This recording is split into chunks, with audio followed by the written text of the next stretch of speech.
Well, hello little kiddies. I realized that this was not what you were expecting.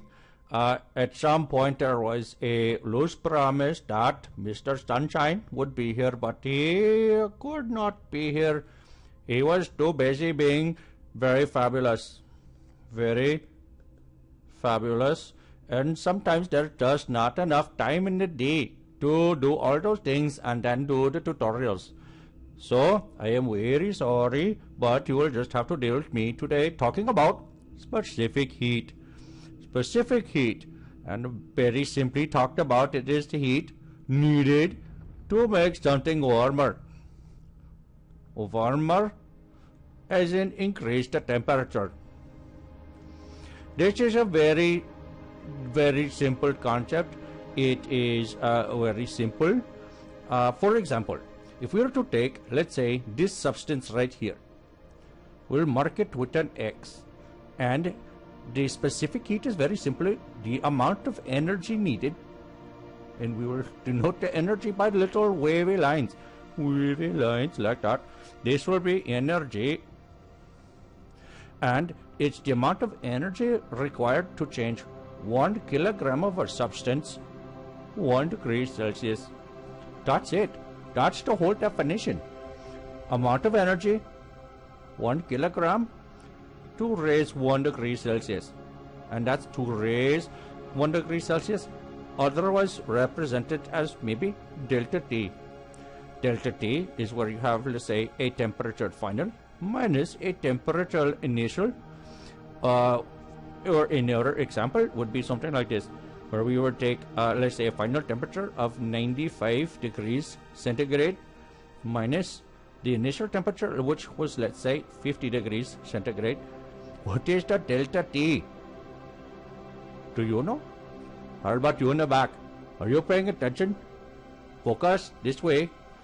There you go. Okay, so now we have delta T, and the difference between these is basically 45 degrees centigrade. So in this situation, this would be the change in temperature or the delta T.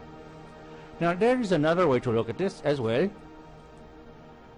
Let's not go backwards, you silly PowerPoint. PowerPoint, go forward.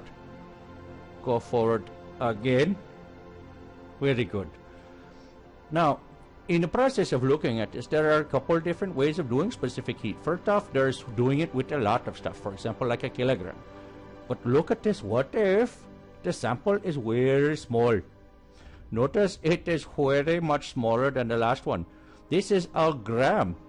So it could also be defined as the specific heat. Specific heat could also be the amount of energy needed, and again with all wavy lines, needed to raise 1 gram of a substance 1 degree centigrade. Notice that this is not changed, this is not changed, this is not changed, and the only thing that is changed here is the units of measurement, only now it's very much smaller. That should be pretty easy, right? No questions? What about you? Do you have a no? Okay, moving on. Now, these numbers are not something that I would randomly ask you to memorize, because you could find them on the nets of the interweb very easily. So say, for example, I wanted to find the specific heat of gold. There it is right there. Or perhaps silver right here. Or perhaps something like the specific heat of water, which, Holy Mary Moses of cows, look at that. That is enormous. It is huge. Look at already the metals. Metals are very small. Look at that, very small. But the water is enormous. Now, I guess the numbers are really only as good as the units that describe them. So let's take a look at the units.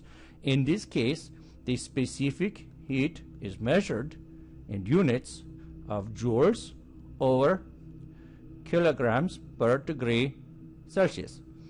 So we're looking at joules, not the kilojoules. This is just simply the joules. And that's per kilogram per degree Celsius. So we have energy per mass per degree Celsius. Easy, right? Piece of cake. Okay, now if you look at section 2 is very easy. All you have to do is identify the compound and then go to the chart and look up the value.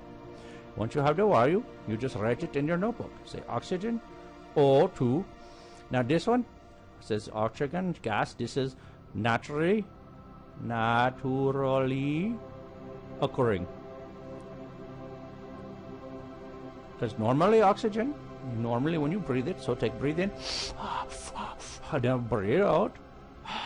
That's the carbon dioxide, but you breathe in like that. That is the O2, and it's naturally occurring. So guess what? We have to find the naturally occurring, and this is not the same as delta H of formation.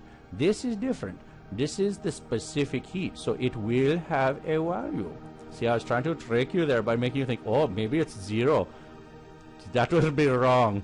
That would make a sad face on your test like that. Like a big, circly, frowny face like that. It looks like a sad French bulldog. Or a big face like that. The oinker. Okay, getting distracted. Okay, so let's go back like this. So you look at the chart, you write it down, hunky-dory, we're all good. Now, the final part here, this is where you're actually going to be tasked with some mathematicals.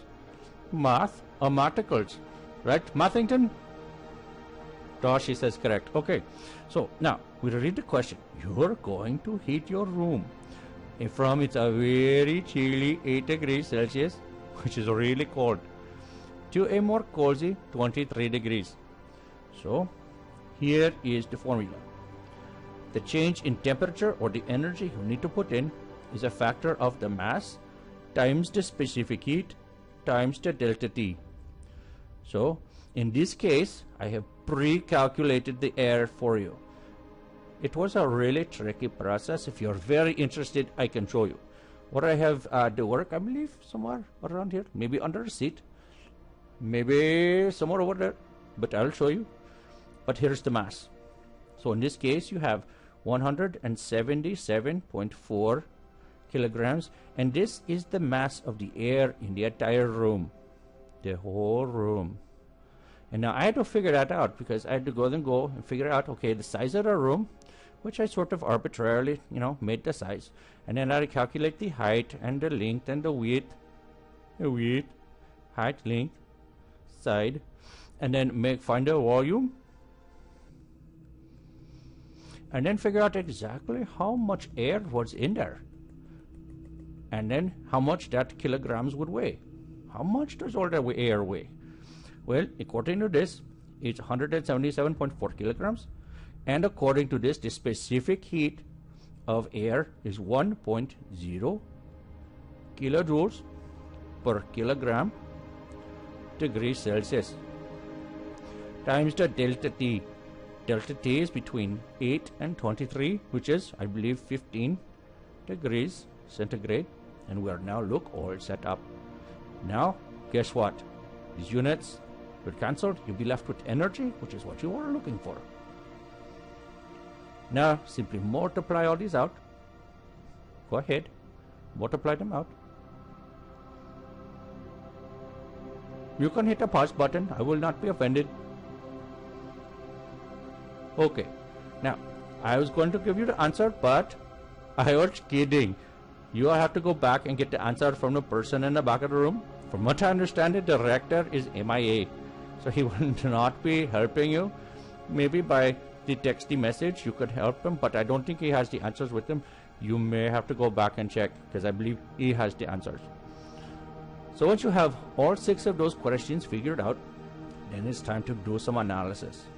Analyze the different energy levels and present an explanation why it is that metals require less energy than any other sort of material.